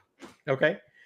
But, because of how they front loaded some of the stuff, they're working off of that inventory and how ships have stopped coming, and the lead time that you've got, the 45 days, it really should be summer. It's really like, when summer starts, June, July, around there is when you're really going to start seeing the full really shitstorm starting to. What area, like for the average consumer, what area will they notice it in first? It's gonna be, man, the cars are still gonna be the most visible one. Okay, how about for things that people buy like every month? Like a car is a rare purchase, right? Like, but there's certain staples that people buy all the time. What's going to hit there first? Auto repair, car services, anything that has to do with like fixing your car, for example, any of those. Look, you go to Okay, listen. How about clothes? that's the kind of thing I'm talking about. Clothes or electronics or those kinds of things. When are they going? When? Small appliances? Okay. You know, all of this shit. Okay, is getting hit. You know, you're gonna go shopping for just about anything. You're gonna start seeing the impacts of this. So, I mean, because the bottom line is, I mean, the whole thing that Trump says he's trying to address is that manufacturing largely moved out of the US for lots of these things. And so basically, yeah, like, I mean, people have said like Walmart's whole business model was about getting cheap shit from China, right? So are you going cheap to walk shit period into from wherever, but it wound up being right, a but lot mostly from China. So are you going to walk into a Walmart and the whole damn place is going to be empty and or prices double what they used to be? I mean, yeah, in many cases, yeah. You're looking at toys. Think about all the categories that the Chinese dominate, like bicycles, Yvonne, toys. toys. You know, Trump has explained to us that we only need $2, not 30. Well, that's any And- electronic, any electric or electronic products. Okay, I mean, think about it. I mean, the vast majority of them are all made in China, and the electric component, even if they're not final assembled in China, their components are so many of them from China anyway. It's just and even the ones that are from other countries, it's not like these other countries are getting off scot-free. It's just the increase is less. Yeah. Like, where do they make Lego? Is it actually made in Denmark? Probably somewhere in Asia, right? Oh God, beats me. I don't know, but I'm gonna guess it probably is made somewhere that they're getting nailed with a big ass tariff. Yeah. Okay, I'm checking. Where are they made? Where are Lego bricks made? Molding is done in Denmark, Okay. Hungary, Monterrey, Mexico, and China. Okay, there you go. So yeah, buy your Legos now. Yeah. But I just, you know, it's I'm gonna give the sarcasm that the Economist wrote about the tariff negotiations after they finished with with the message. Next up, America's great rival. Negotiators will travel to Switzerland this weekend for talks with their Chinese counterparts. You know, so I'm just, you know, let me put it in, if Britain's vaunted special relationship managed to secure only the slimmest of concessions, Communist Party cadres should not get their hopes up. Mm-hmm. I mean, they basically got, you know, like right now they got nothing. So lovely. So yeah, so if you're planning on that, so is it good advice that if you're planning on thinking about buying something significant over the summer that you might want to consider doing it early? Well, that's why I bought those tires. Yeah, I know. I told you. I'm like, I didn't want to wait. You know, because of that. I mean, those for sure were gonna get hit with that. I do think that definitely if you've got something significant that you really need that that is due to be purchased, you need it like now. Don't wait. Just don't wait. Right. You need to pull the trigger as soon as you can.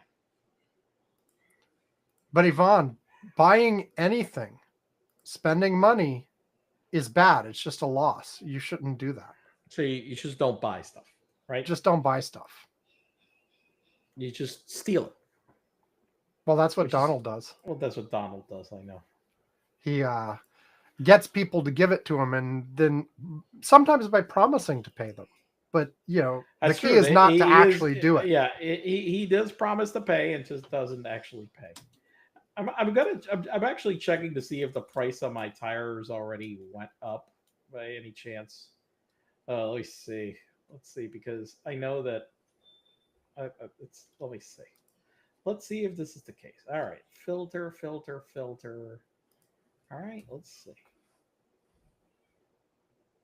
Ta-da.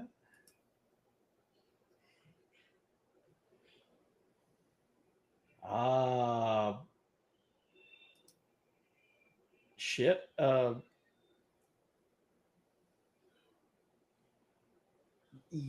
Yes, a little bit, but I don't think it's got the full weight of it. But yes, it's already up.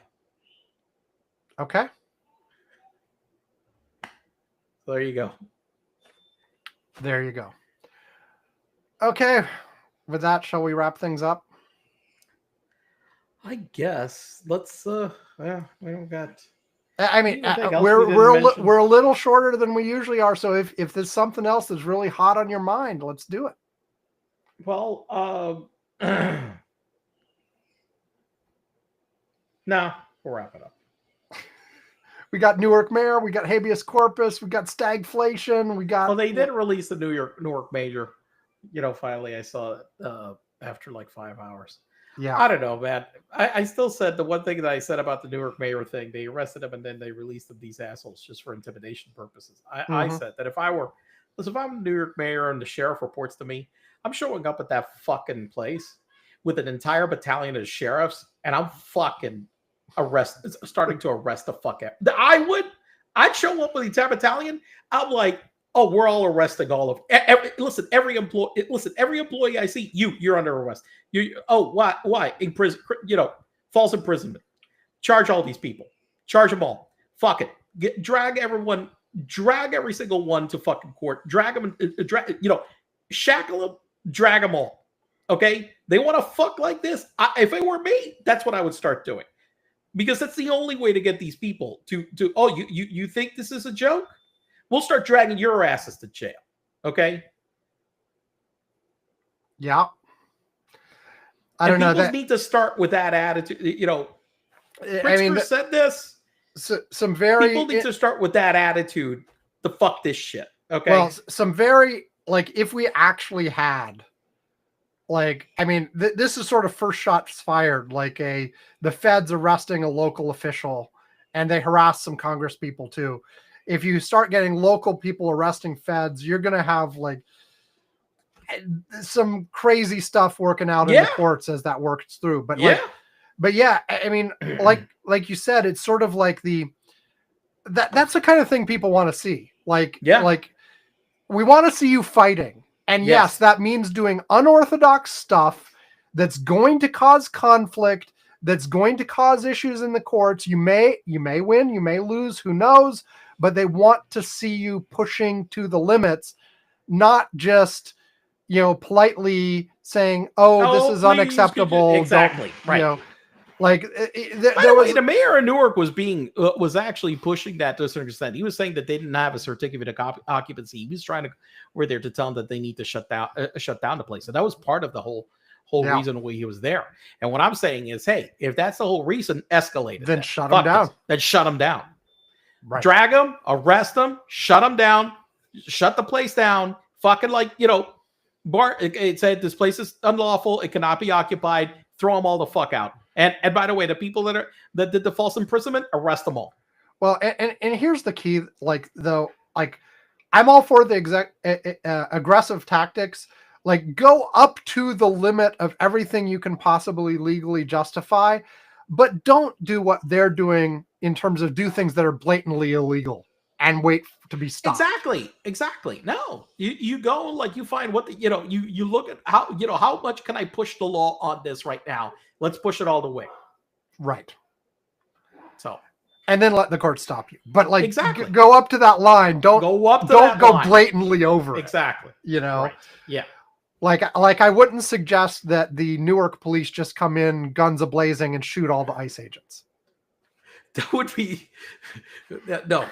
I'm not advocating for that. But Well, I said I would not recommend that. But arresting them for false imprisonment, I would go over there right now, and fucking, because they have no legal right whatsoever to have arrested the mayor. Okay, as far as I can tell, none.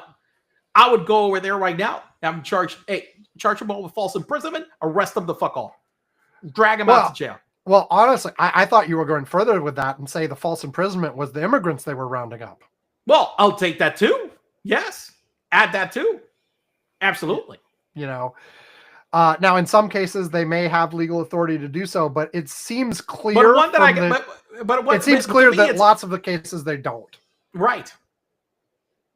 So or at least a few. We know of that's the kind of shit that they need to start doing. Fuck this. You can't be timid with these people. You got to start punching them in the mouth. It's just, There we go. All right. So, okay, let's wrap it up. Curmudgeons-corner.com, because nobody bought us the $3,000 curmudgeonscorner.com without the hyphen. Aww. I know. Anyway, curmudgeons-corner.com, you can find our archives, you can find transcripts, you can find all the ways to contact us. You can find links to our YouTube. I still haven't added one to TikTok. I'm still behind on posting TikTok, whatever. They're not getting a lot of views lately, so I'm not super motivated. So I'm, behind. The algorithm doesn't like us. Yeah, I mean, looking real quick, like, of the 3 videos that I posted from last week's, the one with the most views got 14 views. Whereas like a couple months ago, they were getting hundreds. And so I don't know if TikTok changed their algorithm or their algorithm just decided that we suck. Either way, the question is, how we've been shadow banned, Sam. We've been shadow banned. Oh my God. We've been shadow banned. You're right. It is because we're anti-Trump. They're going after us. They are censoring us. They're censoring us. They're censoring us. That's it. Censored, yes. Yeah. Anyway, you can find all that stuff. And of course, you can find a link to our Patreon where you can give us money at various levels. We will mention you on the show. We will ring a bell. We will send you a postcard. We will send you a mug, etc. I sent Ed his mug, but I still have not sent the cards to Yvonne to then send to Pete and Greg. Maybe this weekend. I don't know. I have filled out the cards, though. Maybe next time you adjust the air conditioner, you want my part. Exactly. Yeah, exactly. Next time I do stuff. I don't know. Anyway, in addition, at $2 a month or more, or if you just ask us, we'll invite you to the Curmudgeon's Corner Slack, where Yvonne and I and a bunch of listeners are chatting and sharing links and all that kind of stuff. What do you got for us this week, Yvonne, from the Slack? Oh, this is a great story. I got boy accidentally orders 70,000 lollipops on Amazon. Okay, panic ensues. Holy Lefevre said he was eventually refunded to $4,200 for her 8-year-old son's order of Dum Dums candy. And the picture of the merchandise being delivered is just absolutely hilarious. This is on the New York Times. Just all these boxes at the entrance of their house, box after box of fucking lollipops just stacked outside their house in Kentucky. It's fantastic. This is great. This is the guy. Mom, my suckers are here, said her son Liam, who had gone outside to ride his scooter. I panicked. And then she was hysterical. She was like, what the fuck? The hell? You ordered a few. I was mentioning that my wife the other day. I will admit that she went and I asked her to order me some shaving cream, and there was some offer on the brand that I use, Barbasol, that was like quite cheap. Okay. It's like $6. It said like, I don't know how many some number or whatever. And I'm like, okay, $6. It seems good. Listen, I think my son, well, I don't know what the deal was, why those were so cheap, but it's very likely that in my will, I will have to leave my son Barbasol. Okay, given the amount that we received. I think I have to give away some of this or something because it's just crazy. So that was the one. The other one that I had that I love sharing was, so I was sharing this back in I guess this must have been this was in the 90s. Yeah, Windows Me, right? was in the 90s. Okay. There was a picture of a case of an E-Machines computer that had this sticker that I always loved that I thought was so stupid. This computer is never obsolete, Sam. Yep. Sam, never.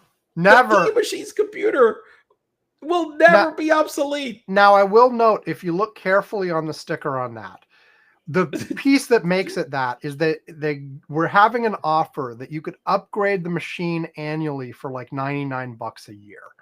And that's probably what they meant for that. But I am fairly sure that at some point that offer expired and and you would not have successfully upgraded all the way from then to now at $99 a year and actually have a modern computer today. Sam, it's never obsolete. What are you talking about? Is that company? I mean, they're out of business, right? I was acquired by Gateway in 2004. Well, and Gateway is going strong right now to this day, as we they're doing know, right? great.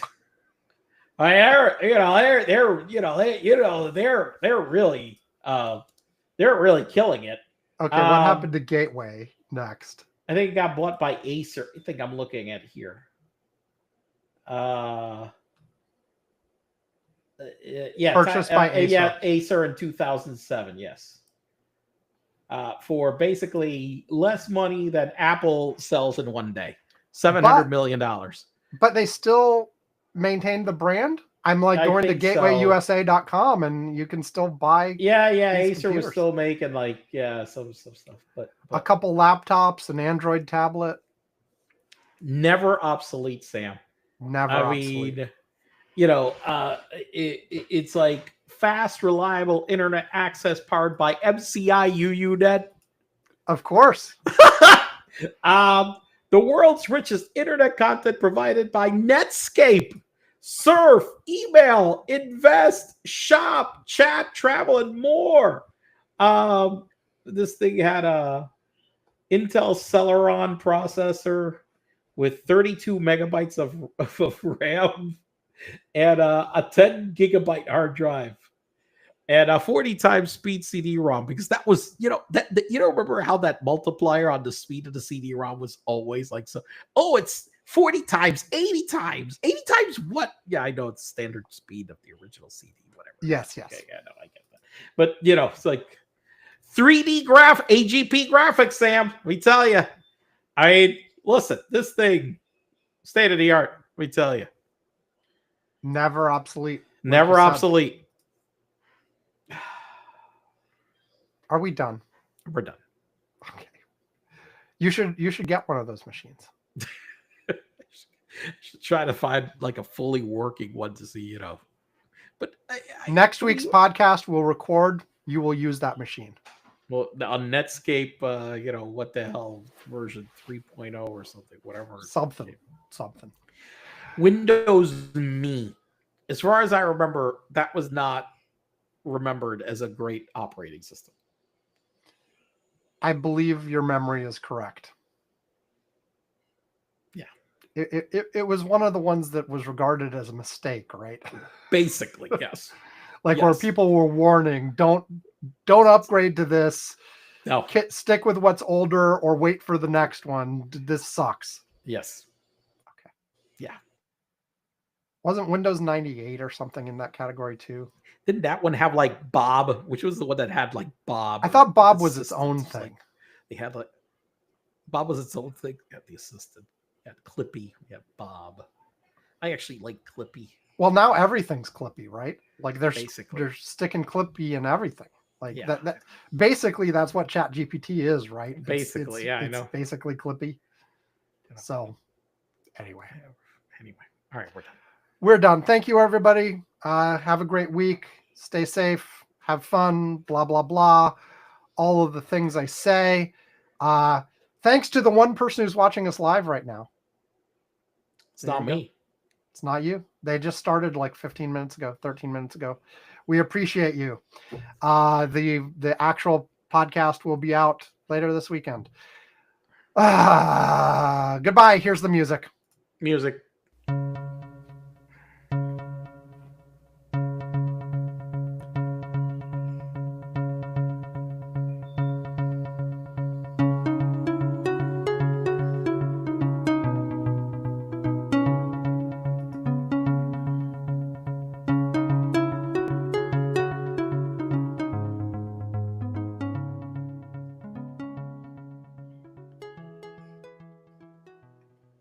The one person who was watching us live stopped watching right after I mentioned it, and I started the exit music, so. I mean, you intimidated. I chased them away. Yeah, Yeah. it was like, I see you. I see you're watching, and they're like, ah, and left. So, yeah. Okay, hitting stop. Bye, Yvonne. I What? see. Well, bye. Bye.